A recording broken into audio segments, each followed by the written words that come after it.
Hai semua, hari ini kami ingin berkongsi tentang cara menangani situasi apabila leather seat kereta anda terkena tumpahan seperti air, jus, sup, minyak atau kencing anak kecil. Ramai yang beranggapan bahawa membersihkan permukaan kulit dengan kain atau vacuum air sudah mencukupi. Namun, realitinya cecair tersebut boleh meresap melalui liang-liang kecil pada kulit dan masuk ke dalam lapisan span di bawah. Seperti yang ditunjukkan dalam video ini, apabila kami membuka lapisan kulit tempat duduk, anda boleh melihat bahawa di bawahnya terdapat span yang tebal. Dan kadangkala kereta mewah akan ada komponen elektronik seperti pemanas tempat duduk. Situasi ini perlu orang yang pakar untuk handle. Langkah-langkah yang kita ambil: 1. Membuka lapisan kulit. Kami membuka lapisan kulit dengan teliti untuk mengakses bahagian dalam tempat duduk.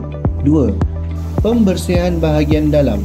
Pembersihan dalaman akan dilakukan menggunakan shampoo khas yang diformulasikan untuk membersihkan permukaan kulit kerusi dengan berkesan, bagi memastikan kotoran serta bau yang terperangkap dapat dihilangkan sebaik mungkin.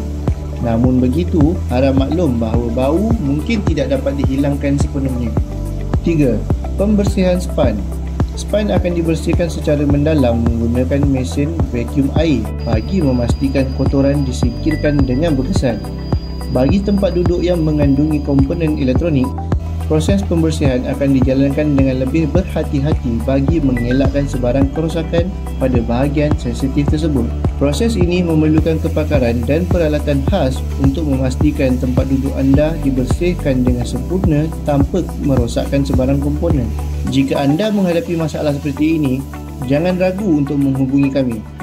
Kami sedia membantu anda menyelesaikan masalah dengan profesional dan kepakaran yang kami miliki. Bye-bye.